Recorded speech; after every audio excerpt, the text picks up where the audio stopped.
Kati otuuka binato biteeka ku pause. Oba you tried ebya politics? Yeah, kati. Why didn't you try? Why didn't you go with that dream? Now, when I served, because I really served, nenyambuka to a point of like working with President Museveni in 2016. Ngampa the responsibility of kumunonyeza Karumu Kampala district. Okay. So like I felt I had reached the climax. And sagara nnyo kulemera nnyo ku kintu. Manyaga nnyo kubanga I'm always evolving all the time. So if I had met President kati ngantandikidde ku muntu asembayo eyampa akalunga antandika. Kati ntuse ku level nti njogere ne President Museveni nampa n'obuvunanyizibwa okumunonyeza akalunga mu kibuga 2016. He was a very young guy. So kati ngandabadde okay, in my mind ngamba the only position I would want to run for is the one where I have the power to make a decision. Because I didn't want to be a councillor anymore.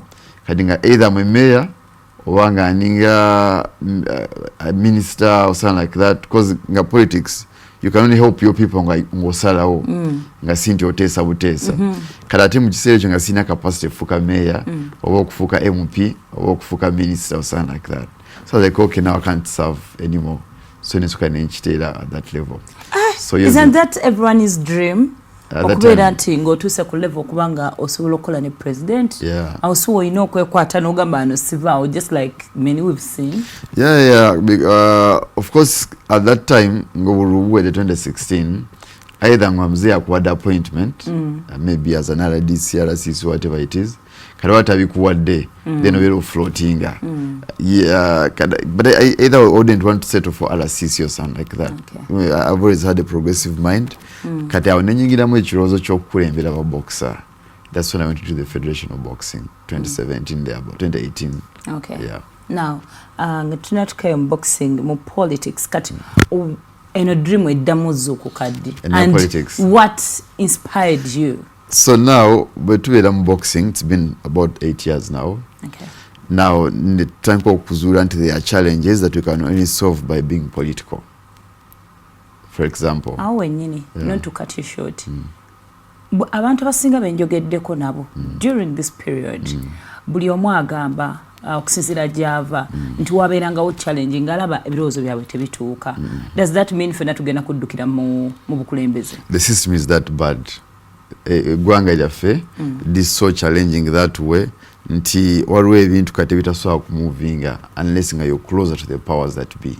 Okay. So for example kati ffe mu sports sector tusinga kwetaaga tugeze funds abaana okufuna equipment okwattendinga competitions in and out of the country okuzimba stadiums, right? Kati abantu abafunga tugeze boxing Champions League for example nti tumupromotinze so much tulina numbers tuwetwana event wana tugenge 15. So now there's demand okuba ne arena where people can sit our fans.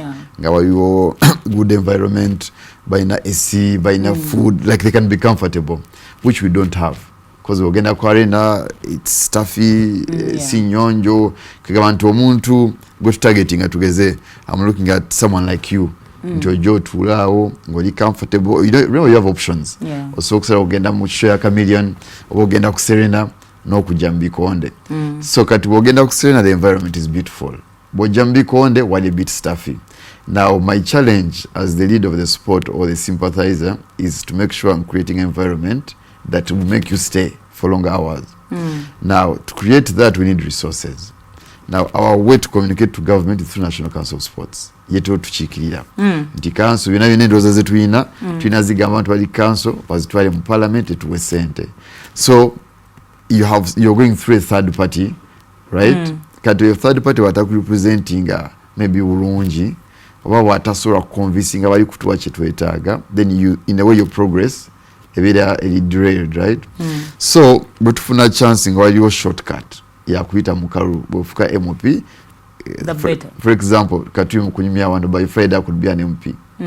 So that's the shortest way to get where the decisions are being made that can benefit our people in the sports sector.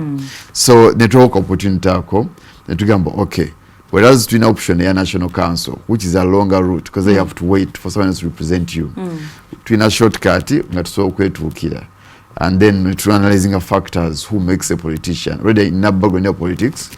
So netumanya nti baboksa mu kibuga batera okuvimba ne bawanirya ba politicians. Every politician will mulaba abane kanyama abane boxer mumberere mu ngadi ngire kino na kiri.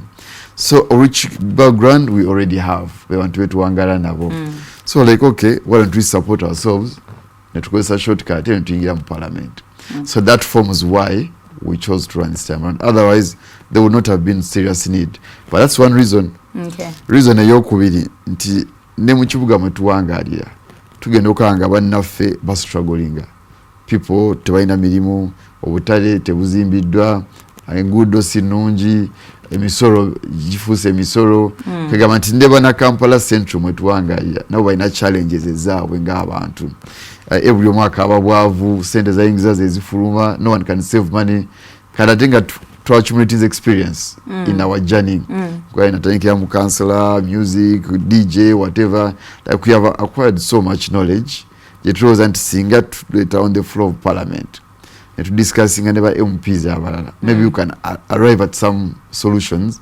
And so Gasabana Kampala Central of all sectors. So Kampala that combination of ideas is where we chose to run. Kampala eno esomba buli omu. Yeah. Nze munnamawulire mwempangalira, DJ mwawangalira, Bokisa mwawangalira, mama ngo omukatale mwawangalira. Tuli omwo tuli katogo. Like fenna tewali yatandikira wano tulina gye twava ne tujjana. Tujita United Tribes of Uganda. I'm telling you. But when you're speaking about engeri jo tunuliramu ebintu oba what inspired you, olina focus, olina wosimbye nti otunulidde nnyo gwe kyomanye ennyo ekya boxers and all that. Fe abasigadde mu Kampala ogenda tuyamba otya? Yeah, I just talked about it. For example, isi bwe twogera ku baboxer, omuntu owa bulijjo alowooza kuba yayambadde glove nayingira ring.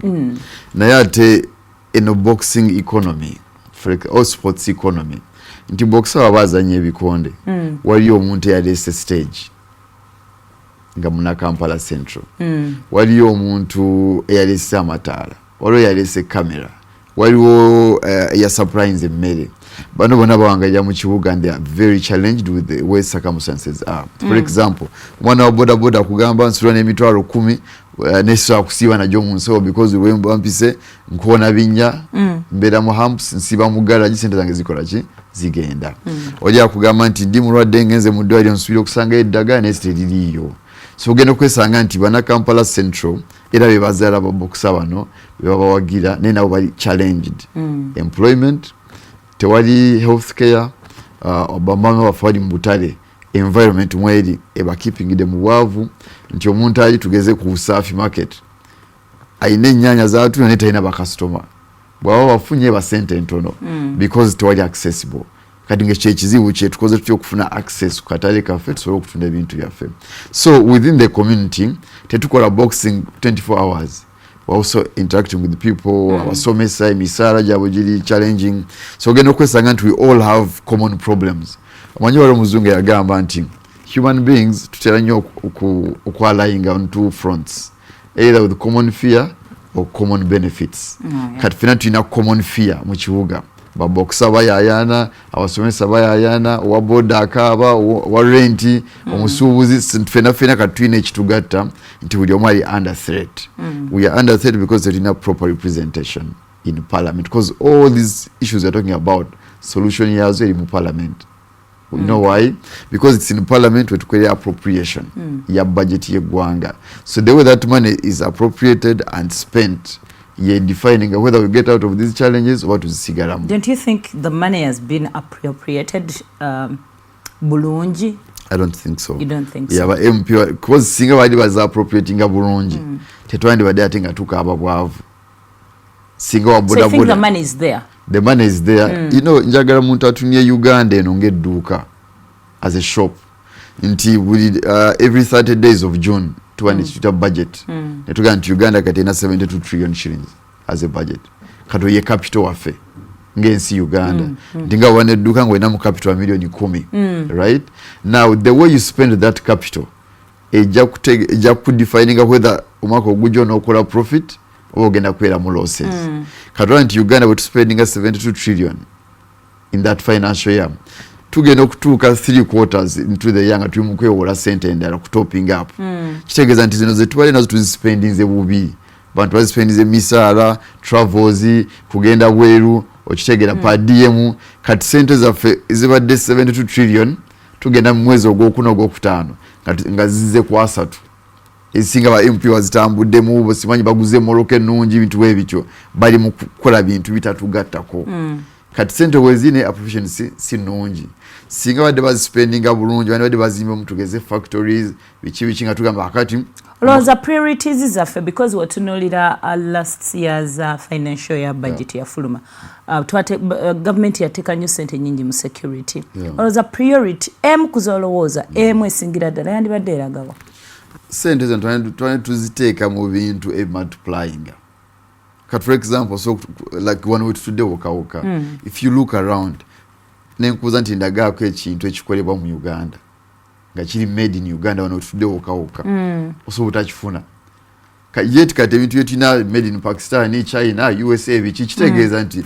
ziri ensi zo zituguza tufulumya bawa sente zaffe ne batuwa their products fe tuyingiza ddi ku sente nga Uganda nsi ki gy'osooka okugenda n'osanga a product made from Uganda nti ngenze Kenya kati mbadde mu hoteli ndaba something made from where from Uganda kitegeeza nti Kenya we yakitugulako so Uganda tenatanga kuyingiza sente tufulumya so neka capital kati nike tuyina it's basically we just spend it natone netukakwata bubi atubanya baka spending members of parliament because baka spending every financial year on the 30th of June nga baji kololo batematima budgeting so kitegeeza twetaaga okufuna generation of members of parliament so okutula wansi negamba no twina 72 trillion target ya fenti omwaka ogujja zifuka 82 nga tetwewoze neka target je twina twatu akatambula miezi 3 twina okwewola sente kitegeeza capital asigala akendera